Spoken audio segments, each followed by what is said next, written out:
Thanks a lot. I'm Jean-Francois. I'm working at Allianz Technology as an architect, and I'm bringing DevOps on new technologies to the company.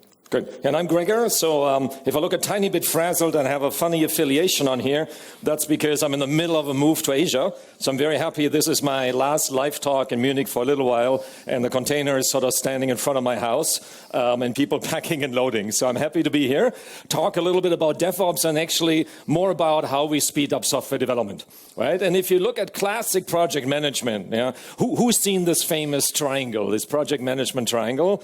Yeah, that's too many hands for the software world. Because my view is, if this is how people run software projects, you should get another project manager, right? To explain what this is, this is sort of project management 101. The idea is you have a certain scope of work, then you have some resources, that's usually us, right? The people who do the actual work, and then it takes a certain time. So if you need to stack 1,000 bricks with one person, it takes a day, and if you have two people, it takes half a day, and then there's the even more dangerous one in the middle, the quality, sort of making you believe that if you don't stack the bricks all straight up, right, you can maybe do it in a third of the day. And that's not how software projects work at all. Right? If you want to speed up software projects, you need to have completely different levers, right? And the first lever is friction. Now, friction is a lot of things. Friction is, it takes to set up your development environment. The friction is the slow build. It takes 2 weeks to get a server. It takes a couple of weeks until the next steering committee or to get a decision, right? People's meeting calendars being full, outages, etc., right? All this is friction. And the problem with friction is that it's everywhere and nowhere, and it really slows you down. So if you want to be fast, you need to reduce friction. The next problem is inventory. Right? We don't think about software as inventory, but I give an example at Allianz oftentimes. There's a large system that's released every 6 months, 6-month release cycle, and it's 100 people on it. So if you make the math easy, 100 person days, 100 people, it's like 10,000 person days. So it's about 10 million euros of software, right? That isn't released yet, right? The cost has incurred, right? But it's not yet in production. So that doesn't help either, right? You're happy you checked into your repository, you have something in your Nexus, right? But you don't have it in production. The business doesn't see the value. So that's number two. And the third one is, even if you build and release fantastic software, you run the risk of building something that actually doesn't provide the value. So if this is hard to see, this is a Mercedes covered in Swarovski little stones. I'm sure this was a customer requirement somewhere, right? But I doubt how much actual business value this brought. Now, if you look at these three levers, these are the three common buzzwords we have, right? Getting the friction out, getting stuff faster into production, that's all about DevOps. Getting rid of the inventory, that is the lean story. And building only things that have value, that is the Agile story. So with that context, right, let's talk a bit about how we shape DevOps and how we speed up software development using DevOps. So actually, the main inhibitor to speed in development is fear. Development and operation, if they fear to deliver software, they will be really slow. And what they need is confidence in their delivery process. And automation gives this confidence. But you need discipline as well. If you have confidence without discipline, you go directly to disaster. So the moves that are suboptimal in software development are, for example, you don't create unit tests. You remove functional tests that are failing from time to time because you want to release. You don't go do a code review. All kind of stuff that you normally do, but to gain speed, you don't do these moves. Do you think you gain speed? And you think you gain speed, but most probably after a while you are going to slow down. And if you do the comparison with Usain Bolt, he became the fastest man in the world because he had the best move from the beginning and the confidence to maintain it until the end. So DevOps is about speed, and you can find it really interesting and challenging. But actually, when you apply that in the enterprise, you may feel like this guy. Yeah, that's me, right? So this is me introducing DevOps in a large organization, right? So you can feel a little bit like this because sounds fantastic, but isn't that easy, right? And one of the reasons it's not that easy is because large organizations tend to have this separation between build and run, between development and operations. And the interesting thing is they have good reasons for this. The first good reason is specialization. right? Building software is different than running software, right? So they don't need to train everybody for everything, right? They can maybe even outsource some part of it, use different resources, so they have a lot of motivations for it. And also they think of sort of development as a little bit of a one-time activity, and then sort of the operations as the ongoing, right? You might have used the term or heard the term business as usual, right? Business as usual is operations, right? People run the software, but they're not actively developing software. Now that leaves us with a problem, especially in the DevOps thought, right? That there's a bit of a conflicting goal here, right? The change objective is, of course, to bring change, to maximize change, and they're going to meet the project deadline no matter what. And after the project deadline, especially if external consultants, right, they move on to the next project. The other side has exactly the opposite incentives, right? They want stable operations, and usually they think about that as minimizing change, right? And if something goes wrong, their pager goes off. So that leads to a little bit of an uneasy relationship between development and operations, right? The developers think like, we're the ones who can hack the matrix, right? We're the ones who call the show because we provide business value. And these old people down there, right, they just wait till the light goes red. And when the light goes red, they're like, oh my God, you know, we have an outage, we need to fix something. And vice versa, right? The operations people think of the developers as like, yeah, they're just a bunch of kids causing trouble, basically, and we're really the guardians of the galaxy, right? We're really the ones who keep this shop running. So this is a huge impediment because you will have a head of operations, you will have a head of development, right? There's a whole hierarchy that matches this setup that you need to deal with. So traditional companies like Allianz, they justify their change aversion because they are risk averse. And being risk averse is quite okay. I mean, you don't want, if you are a rally pilot, I mean, you like your job, but you don't want to die during the rally. So you put an helmet, you put safety belts. So it's the same in a company. I mean, you don't want to have a failing product. You want it to be stable, but still you need to deliver new feature on a regular basis. Otherwise, the customer will go away and will go to another company. So actually, it's not that you need to minimize the change. You need to minimize the risk related to change. And this is really what you need to change, what you need to do to continue to get speed and to have change at the same time. You may feel actually that you are in this disablement cycle. I don't know how many feel like this, like you have high friction at the beginning of the project because you need to have a Linux box to run your application.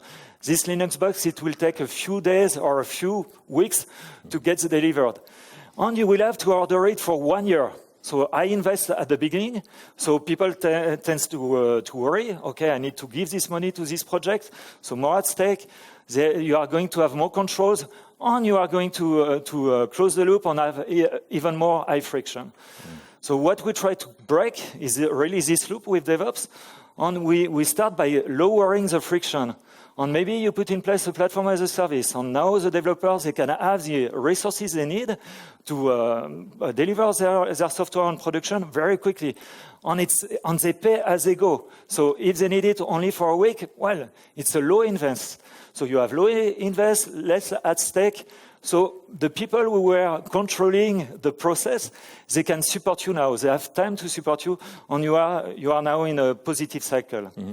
So maybe one comment to the wheel. So in order to bring change, right, it's not enough to get things just spinning the right way and say, look, we do things easier, we do DevOps. Basically, the organization is spinning the wrong way, right? So you need to first get them to stop doing the red cycle before you can start having them do the happy cycle, right? And you need to have that in your mind because, you know, that is extra effort, right? If you don't do that, you will never get their mindset correctly. Right? And then what happens, you know, if you work in an organization that doesn't have the mindset, you will meet this person, right? And they usually call the head of DevOps. So which I consider the biggest anti-pattern of introducing DevOps anywhere, because DevOps is not a department, right? You'll also find the head of Agile sits in the office next to this guy, right? And that is a sign that the organization hasn't really understood what's going on, right? So how do you do this, right? So we talked about DevOps being a fantastic idea to speed up development, right? There are some hurdles. So now let's see, how do we get this in the enterprise? How do we get this functioning, right? How do we not adopt DevOps and have a head of DevOps, but how do we actually create a team that can work in this model within a large organization? So Jean-Francois hinted at the change, right? The risk aversion versus change aversion.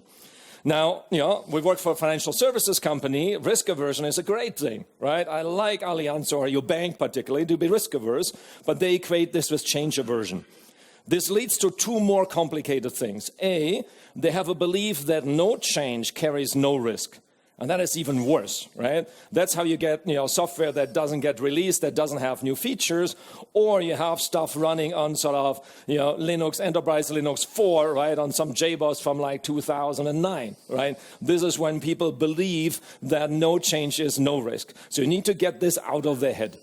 So they believe change is the abnormal state. They're happy when there's no change because it's business as usual, BAU. So you need to transition them from a project-based model to a product-based model, because a project sort of personifies the idea that change has to be contained. There's a budget process, like Jean-Francois said, the controlling process, the approval process, right? Like all this friction comes into play once change happens because they don't like it. They do everything to package it, and that's the red cycle, right? That's the high friction cycle. So the interesting thing, or the biggest difference between a product thinking and a project thinking is, the project ends when the software goes live, which is a bit ironic, right? Because it goes live is the only time the software can create value, right? That is the most interesting time, and then the project is kind of over, right? This totally makes no sense, right? So I always say, when does Gmail end, right? Nobody knows, right? Google Wave did end, right? Products end when they're dead in the market, right? Or if they have no more traction. That's when it ends. As long as there's movement, improvement, there's revenue, there's innovation, this thing should run, and change in deployment just happen continuously. Now you might say, well, I knew all this, but in a large organization, changing these fundamental beliefs are the most important thing, right? This is how you need to get them thinking differently. Now, many people think that when you introduce DevOps, it's sort of the developers are taking over the world. So who here works in ops, actually? Okay, that's quite good. Okay, I was going to say not many enough, because often people think sort of DevOps. I always say it's called DevOps, not Ops Dev. So people feel like, oh, the developers are the ones who run the show here, and operations says, whoa, whoa, whoa, what are you doing to my nice system? And I think this is not true at all. We have many data points that show that in the end, following a DevOps style, so highly automated, highly disciplined, right, confident, like Jean-Francois explained, it actually increases your uptime. And that is a bit counterintuitive, because generally people say the more stuff you push, the more stuff goes wrong, right? But stuff going wrong has two important components, right? It's the mean time between failure. How long does the system run until something goes wrong, right? And general, like the traditional operations thinking focuses on minimizing that, right? That's why you buy high quality hardware, right? That's why you have some redundancy, etc. The main reason for that is, well, because if something goes wrong, the little orange flash here, the pages go off, management wants frequent status updates, the customers are yelling, right? So you want to maximize the time in between. But that's only half the equation. The other half is, well, how quickly do you find out that something is wrong? And it's hopefully not because the customer, the boss is calling you, right? You should know beforehand. And how long does it take you to fix?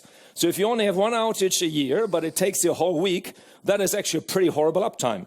You can do the math quickly. 1 over 50 is like 98% uptime. Not quite the digital age.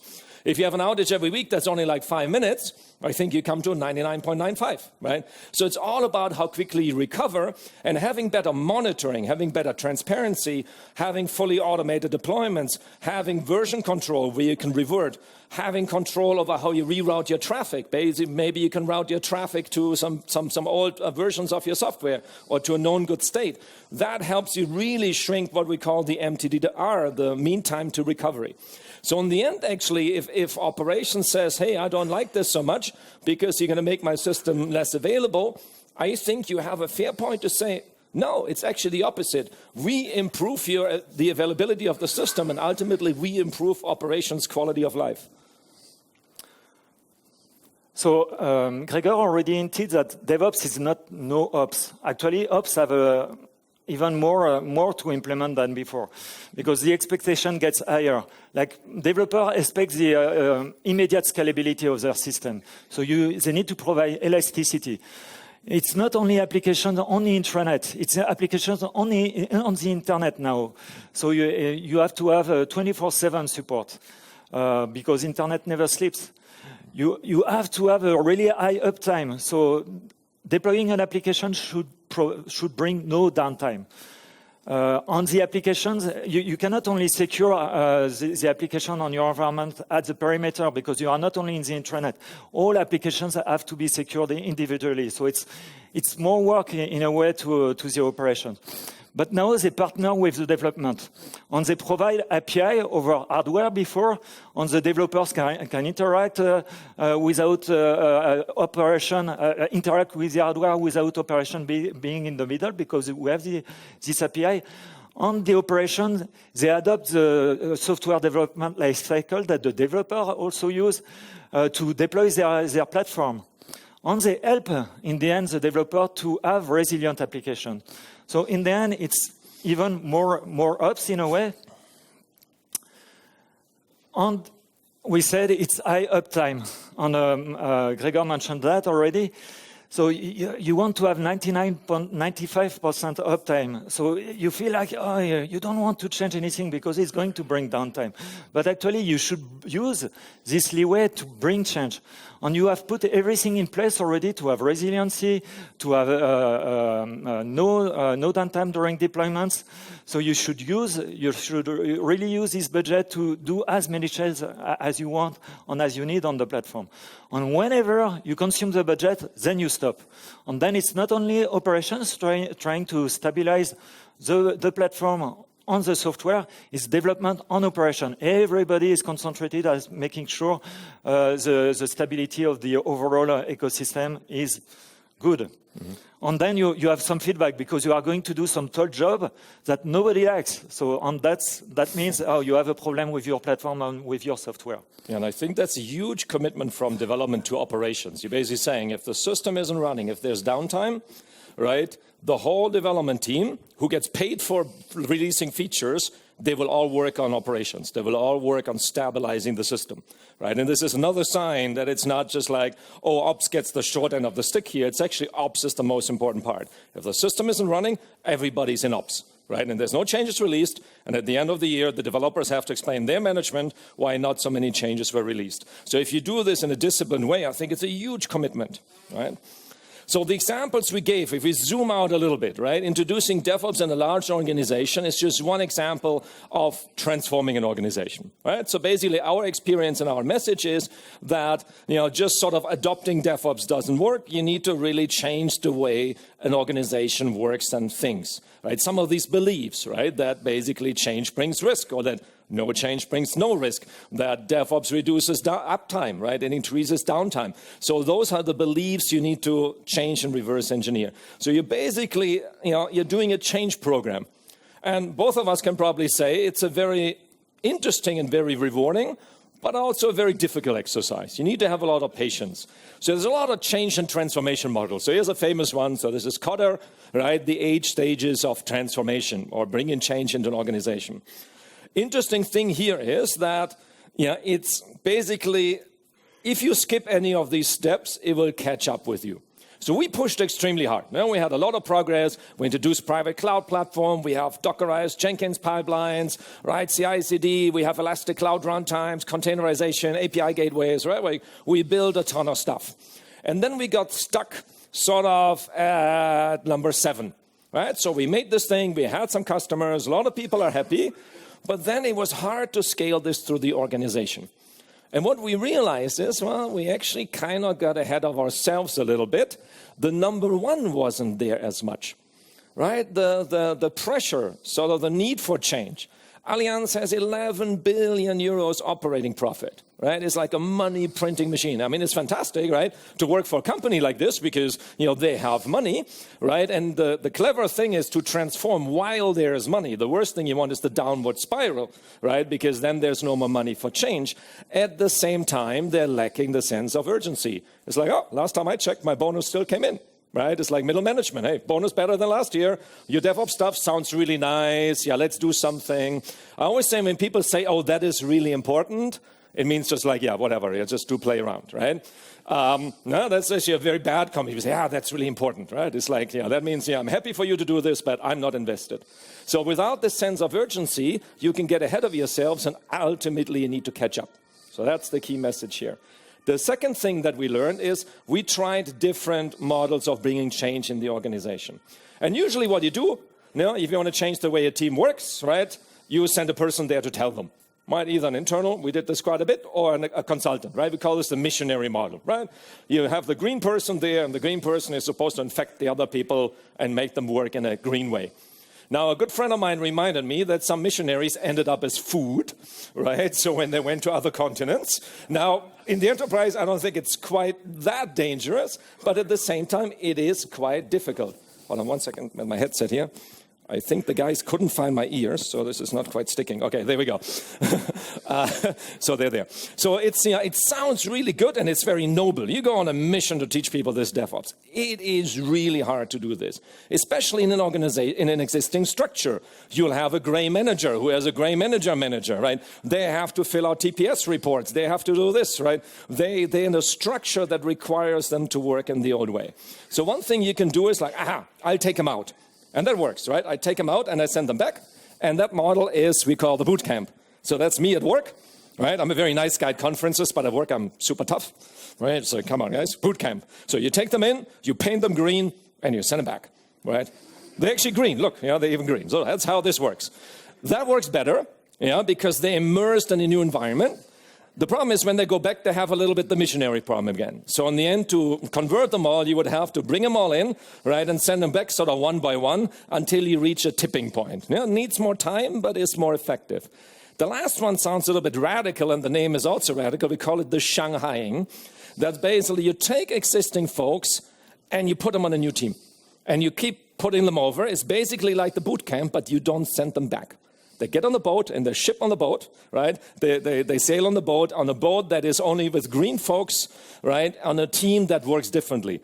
Different management structure, different expectations, no TPS reports, right? So you basically take them with you, and that is probably the most radical model, and it requires works council approval and organizational changes. But in the end, that is what our experience is the most successful model.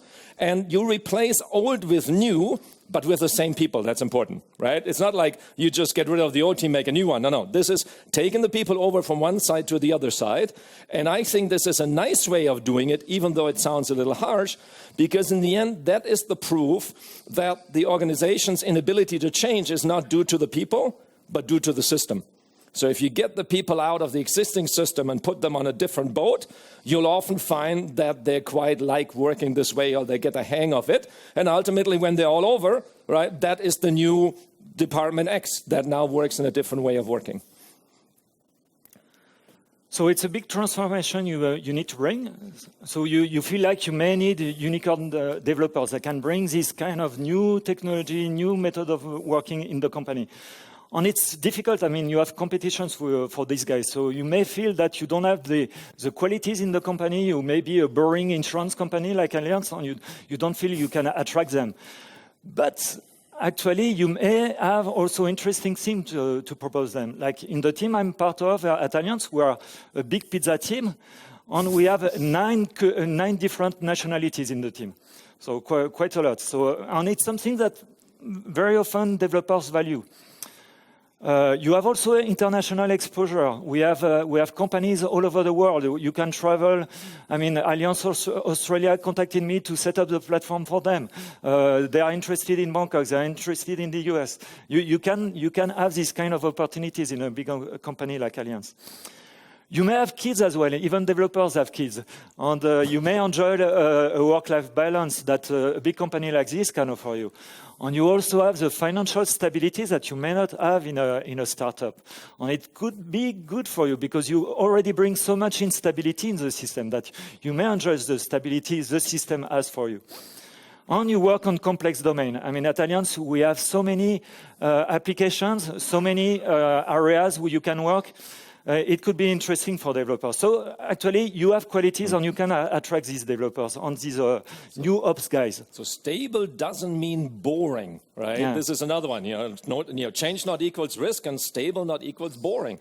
insurance is, I mean, I might sound like a salesperson, it is a very interesting business. Right, like it involves crisis management. Let's say you have a large thing you insure, like oil drilling platform, airline, etc.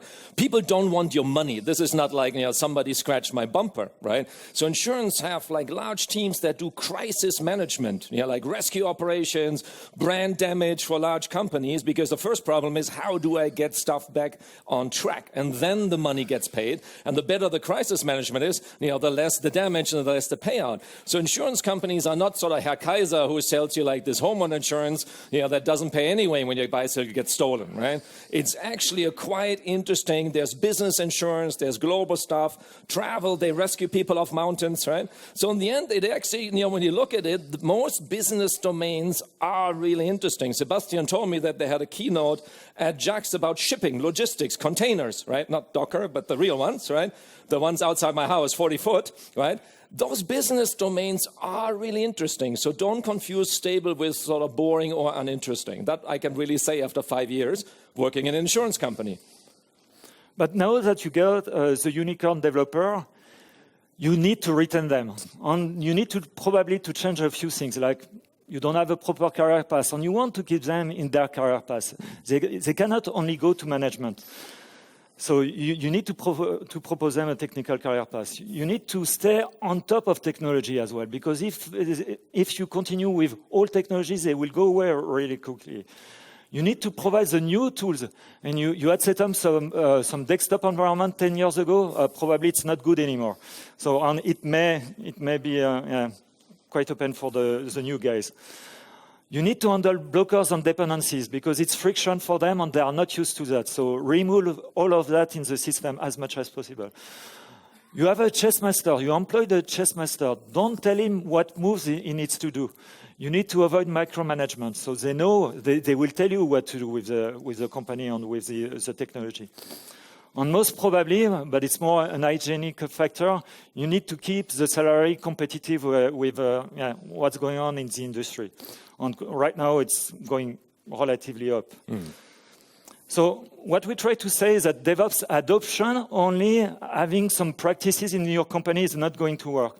You need to do a transformation, a total transformation of the company. I mean, it impacts HR, we said the career path, it impacts the operation, it impacts how you control your projects. We said you move to projects to products. So it's a lot of transformation you need to bring in the company. You can adopt some tools on. You can have a nice tool like a Porsche. It will not make you a better driver, but the accident will be a lot more expensive. So, tools are nice, but you need to have the mindset around the tools as well. You have a platform as a service. You can deliver software really fast. If you tell, okay, now to bring a change on your software, you need a validation of 48 hours. Well, it doesn't work so well. On same thing, don't try to become Google in 5 years. Maybe have some stepping stone in between. Set up achievable goals. It's convenient to try to become like Google or Netflix because nobody will be able to measure the intermediate steps. But yeah, it's better to achieve some small steps, have some quick wins, and then you need to stay in the flow. It's moving. You try to catch up with Google, Netflix, all these guys, but they're moving even faster than you. So you need to keep in the flow. So in the end, right, introducing DevOps, there's a lot of technical elements, right, sort of automation tool chains, etc. But in the end, it's a transformation exercise. And I think this is a great thing. There's one thing you need to keep in mind, though, is this will take time. And it isn't really finished, right? Even if you think you're going to be like Google or one of these other digitals in a couple of years, by the time you get there, they will have evolved, right? So if you do this, I think it's really interesting to shape an organization. It's very rewarding also to influence how people work, to see you can get people out of the existing system, getting them to work in a different way is hugely rewarding, but you need to make sure you're happy to be on that journey for the long run. Right? This is not like sort of a 2-week, 2-month exercise, right? We've probably been on this for like 2 years in earnest, I would say, with a lot of preparation to really understand the organization and even know what needs to be done. So if you're up for a journey, we think this is really a fantastic thing, an interesting thing to do. With that, we'll let you enjoy the last day of the conference here. Just a few pointers, LinkedIn, Twitters, etc. And what I did, I actually wrote a whole book about it, which is about, how do architects bring change into an organization, which I think is very much needed by many large organizations. And I think it's a not easy thing, but a very exciting thing to do. So with that, we leave you to enjoy the rest of the day. Thank you very much. Thank you.